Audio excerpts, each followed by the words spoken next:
So I've come back to investigating the Oudie here a little bit more, and basically, after doing some shielding on the ribbon cable, I reduced the ambient noise as measured in an anechoic chamber quite a bit, and from there I kind of put it back together and went home, but come to find out, there's still some noise that's being emitted, and if you put a radio very close to the Oudie, you get a good bit of interference still. So I decided to come back and pay this one another visit to see if we could figure out where we still have leakage. I was pretty sure that I fixed the first source, but decided it's time to come back and try to fix the next.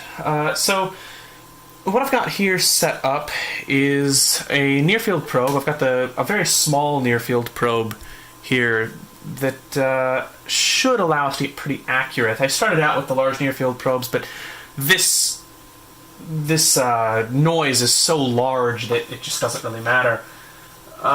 You take something like this and you can hold it inches away from the device and it's still coupling and giving all kinds of craziness. So we're going to go ahead and I've moved down to here and I'll kind of show you what I found. One thing that's to note here is up on the spectrum analyzer we have a whole ton of huge spike over here. This is actually a local radio station and there's just absolutely nothing you can do. No matter how much you try, it sits here and screams at us, and that next little blip is a part of that as well.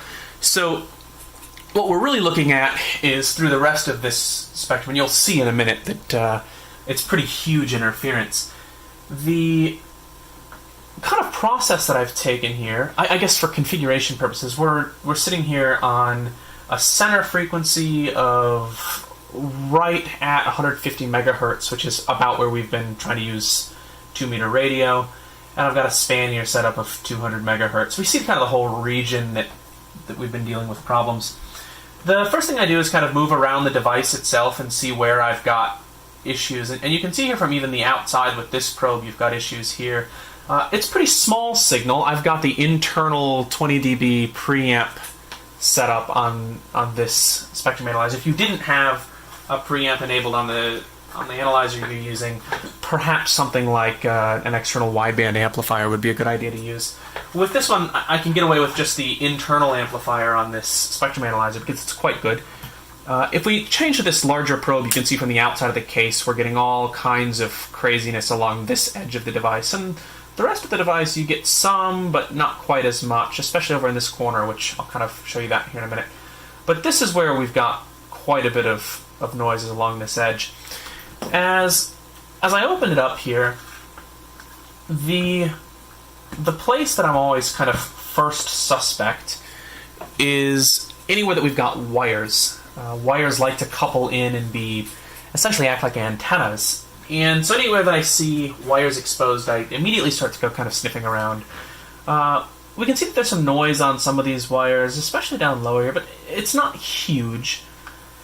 This ribbon cable is kind of the same way. If you come over close to this ribbon cable, you see a little bit more, and as you move up towards the board, you can see that this entire noise floor just goes nuts. And you kind of move around the board in other areas and it's not so bad, but it's right at the connector of this ribbon cable. And actually I can kind of show you where that is here a little bit better.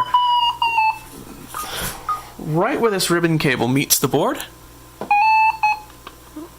that connector, right about there, is the source of all of our headache.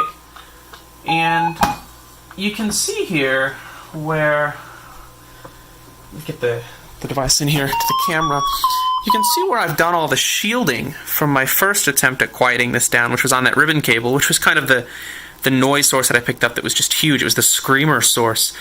But it obviously wasn't the only culprit, and that connector is actually still exposed and not shielded or grounded in any way. So here in a minute I'm going to go ahead and open this up, take it apart the rest of the way so I can get to that cable, and I'm going to see what I can do about further shielding where that connects in. I'll come back to you in a minute. So the next improvement in this case is actually relatively simple. So I just took a bit of this copper foil tape and cut myself a section, something like this, and taped it in there right over the top of the connector and everything. It's not the most elegant solution because the tape now has to be removed to pull the ribbon cable out, but you know, this is something that's meant to stay together anyway, and It's not the end of the world. If it stops the radio noise, I'm going to call out worth it. Ideally, this would be a shielded cable into shielded connector. But let's look at what we've got here now. If we open this back up and we see that same problem area that we had, we now come over here with the probe, and there's some stuff over here to the side, and we might have to worry about that. A little bit of stuff to the other side as well, but if you look over that main connector, which was the main area that was just on fire a minute ago, we can see that we're completely fine now.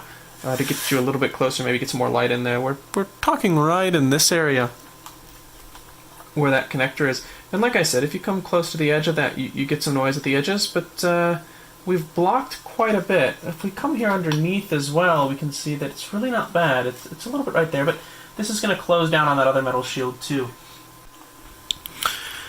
Alright, so I've already closed this back up, but essentially all I've done here is I've gone and taped over that connector that we found all the noise at before, and we've put this thing back together, and now we're going to measure it again, and we're right back to the large near-field probe here, so I can get a pretty good idea of what's going on. I've set the spectrum analyzer up, centered now on 150 megahertz with a 50 megahertz span, so we should be seeing kind of right that area that we care about from right at 100 to 200 megahertz. And what we're going to do is we're going to come in closer to that device and right in the area that we knew that we had some noise.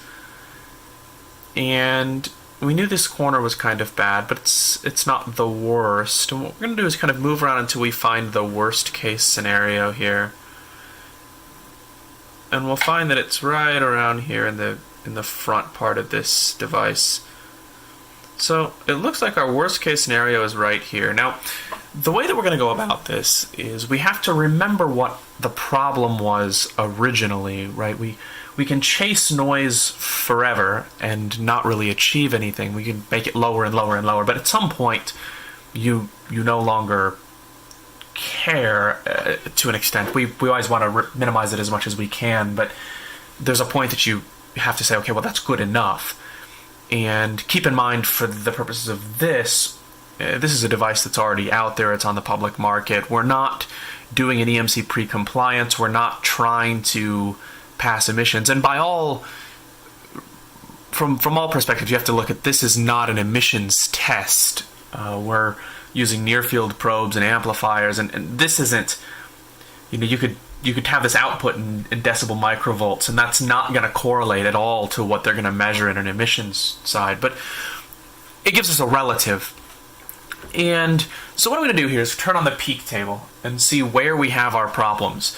And what we see is that the highest peak, the most problematic area, is appearing to be right there at 147.733. And then we've got number 2 would be 125.000. Third worst is 170.466. And what we have to do is go back and remember, okay, well, we had a radio interference problem on the specific frequencies that we were trying to use. And we have to look at this and go, well, are any of these the frequencies we were trying to use? And the answer is no. The highest peaks are not what we're interested in. But what we can do here is take the highest peak and tune it into our radio. Obviously, we're not going to transmit on this, but we can listen. We can take 147.733, and we can see, can we get interference on the highest peak? And the answer is yes. And you'll find that as we come in here, and I've got the squelch turned all the way down on this radio, so a worst case scenario, we find out that we're going to start getting interference at this orientation, a couple inches away from the device, is when it'll break squelch. And we don't care a ton about a couple inches away, especially on a frequency that we don't use. So now we're going to go down to the next highest peak here, which would be our number 2, as well, we can't actually tune 125 on this radio. So let's get on to the third highest peak, where I'm seeing a 165.86. And if we actually tune that into the radio here,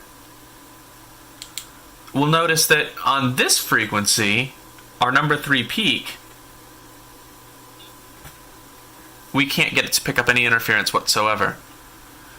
And that's even, all around the device, different angles. We're getting nothing.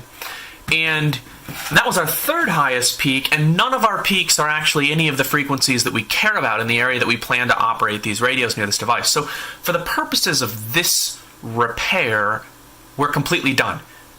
We could keep chasing these high peaks, but at some point we have to say, well, we have solved the problem we set out to solve,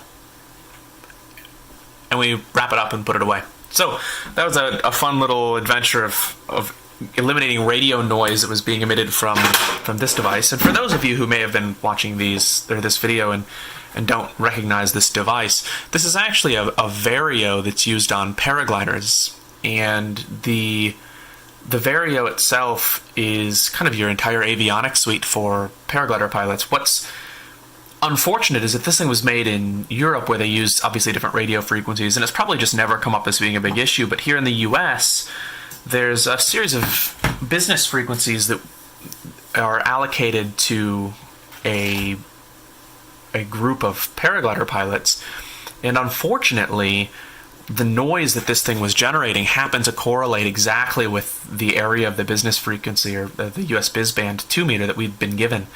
So anybody would turn on one of these devices outside, and most radios on launch would hear this interference, and especially if it was you and you had the radio and the Vario on the same pilot, it caused all kinds of headaches. So that was what drove us to fix this, and at this point, we're calling this one fixed.